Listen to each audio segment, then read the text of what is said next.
Hello，大家好，哇，好耐冇見啊，真係多謝收睇我嘅 YouTube 頻道。點解突然間又開始拍 YouTube 片呢？其實今年你哋記唔記得我可以攞到乜嘢呢？就係永久居民身份證啊！我想同大家一齊慶祝我嘅成為一個香港人嘅紀念日，但到4個月就正式可以攞永久居民身份證。首先我想介紹依家住喺邊度，係同埋哇呢度咁靚嘅屋企得唔得啊？睇下先，耶！哇，係咪好超啊？我住喺大嶼山梅窩，應該有睇過呢條片嘅人咧，應該知道。係啦，我27年年年都搬咗屋，水電費同埋試做咗啦，我第一次見到放緊嗰時咧，仲係咁樣嘅。30倍嘅同樓同埋同行啦。大學畢咗業之後，開始做嘢㗎。做嘢啦，係啦。水電費應該係差唔多8千蚊左右。好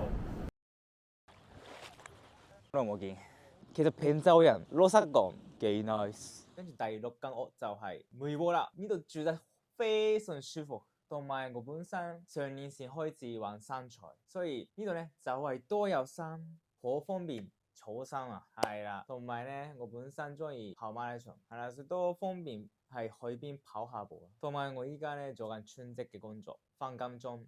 所以咧，我依家日日都搭船去港島翻工嘅。有咩好處呢？我住元朗嘅時候，日日都踩單車去朗屏站，住 MTR 冇位坐啊，一直都企住得去紅磡，跟住轉車去金鐘咁樣咯，好辛苦啊。Anyway，雖然我出咗唔少 YouTube Shorts 同埋 IG 嘅 Reels，但係因為我一路做全職，一路跑步，一路草山，成日都去旅行 business trip，我自己一個噶嘛，所以真係時間有限，真係唔好意思，冇得抽空時間剪片。今次終於做到片啦，耶！好啊，咁咧我依家想記錄低我依家嘅心情，同埋我係香港嘅第7年做緊啲咩好。其實你哋覺唔覺我嘅面色好翻咗好多咩？係咪先？係咪啊？知道。秘訣就係堅持跑步，跑咗2年啊，同埋去試下好多新嘢咯。呢2年咧跑咗12個全馬。5個半馬，6個山財，同埋2個兩項鐵人。跟住每一次咧跑完之後，飲凍檸茶小店同埋食香港嘅嘢食，正啊！所以咧依家我 fit 好 fit 啊，非常 fit，係非常 fit 啊。同埋咧有一個雜誌訪問我嘅，哇！所以真係成為咗一個跑手啊。跟住我做咗幾次馬拉松嘅 ambassador，係台灣啦、日本啦同埋香港啦。哇！香港第1年我佢真係估唔到啊，接近33喎，我可以成為咁嘅跑手啊。係啦，上面介紹埋每一個地方嘅特色。我跑雞馬嗰陣咧，我扮咗茶餐廳師傅啊 ，yeah！我幫咗好多跑手落單。你哋食啲咩呢？飲啲咩呢？凍檸茶，凍奶茶。我一路落單，一路好肚餓啊！其實點解咧突然間開始跑馬拉松同埋跑山呢？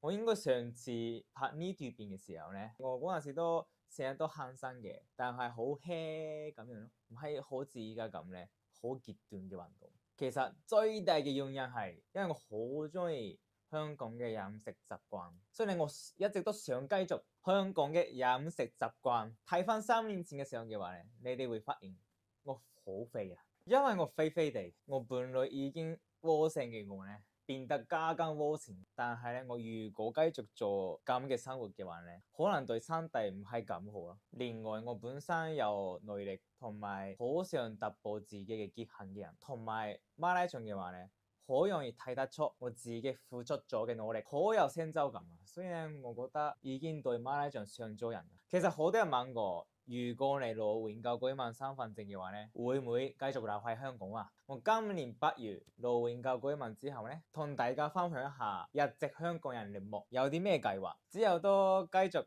係呢個 YouTube 頻道分享非常貼地嘅香港生活。係啦，係好啦。